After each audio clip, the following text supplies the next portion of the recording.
নমস্কার বন্ধুরা, কিচেনে সবাইকে আমন্ত্রণ। আজকে রবিবারের সকালবেলা ছেলেরা বললো মা একটা ভালো ব্রেকফাস্ট বানাও। সেজন্য ঘরে মটর ছিল, ভাবলাম একটু পাউভাজি বানাই। তাই মটর, আলু, নুন হলুদ দিয়ে এবং গরম মশলা দিয়ে মটর আলুটাকে সেদ্ধ করে নিয়েছি। এবার মটর আলুটাকে গলিয়ে নিয়ে প্যানের মধ্যে সর্ষের তেল দিয়ে আদা, রসুন, পেঁয়াজ বাটা ওর মধ্যে দিয়ে একটু নাড়াচাড়া করে ওই গলানো মটর আলুটা এবার ওর মধ্যে ঢেলে দেব। প্যানের মধ্যে ঢেলে দিয়ে ওইটা একটু ওই আদা, রসুন, পেঁয়াজ বাটার সাথে মিক্সড করে নিই। ওর মধ্যে ধনে পাতা, কাঁচা লঙ্কা এবং পাওভাজি মশলা একটু দেবো অল্প করে, আর দেবো টমেটো সস দিয়ে এটাকে একটু নাড়াচাড়া করে নিয়ে ঠিক নামানোর আগে গ্যাসটা অফ করে একটু বাটার দিয়ে দেবো।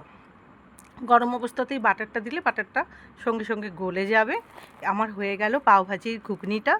এইবারে রেডি করে নেব পাওভাজির পাউরুটিটা।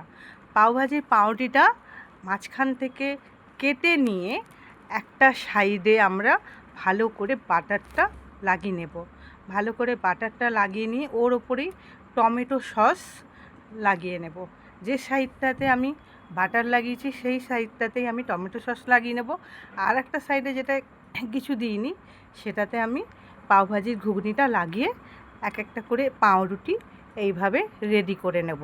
প্রত্যেকটা পাউরুটি এইভাবে কেটে মাঝখান থেকে বাটার দিয়ে, টমেটো সস দিয়ে এবং পাওভাজির ঘুগনি দিয়ে প্রত্যেকটা পাউরুটি রেডি করে নেব। এবার প্যানের মধ্যে বাটার দিয়ে যে পাউরুটিগুলো রেডি করে নিয়েছি সেই পাউরুটিগুলো একটা একটা করে বাটারের মধ্যে দিয়ে আমরা পাউরুটিগুলো ভালো করে ভেজে নেব, যাতে পাউরুটিগুলো এপিঠ ওপিঠ দুপিঠই ভালো মতো ভাজা হয়। আমরা প্রত্যেকেই পাওভাজি খেতে খুব ভালোবাসে, আর বাচ্চাদের তো কথাই নেই, তারা তো পাওভাজি খুবই ভালোবাসে। এইভাবে এপিঠ ওপিঠ দুপিঠই ভাজা হয়ে গেল। এবার প্লেটে একটা একটা করে এই পাওভাজির পাউরুটি আমরা তুলে নেব। তুলে নেবার পর পাওভাজির পাউরুটিগুলো গরম থাকে, তখনই ওর ওপরে একটু একটু করে বাটার দিয়ে দেবো। পাউরুটিগুলোর ওপরে বাটার দিয়ে দিলেই পাউরুটিগুলো গরম থাকার দরুন বাটারগুলো সব গলে যাবে। তারপরে আমরা ঘুগনি দিয়ে পাওভাজি সার্ভ করব। যদি ভালো লেগে থাকে একটা লাইক আর সাবস্ক্রাইব করে দেবেন।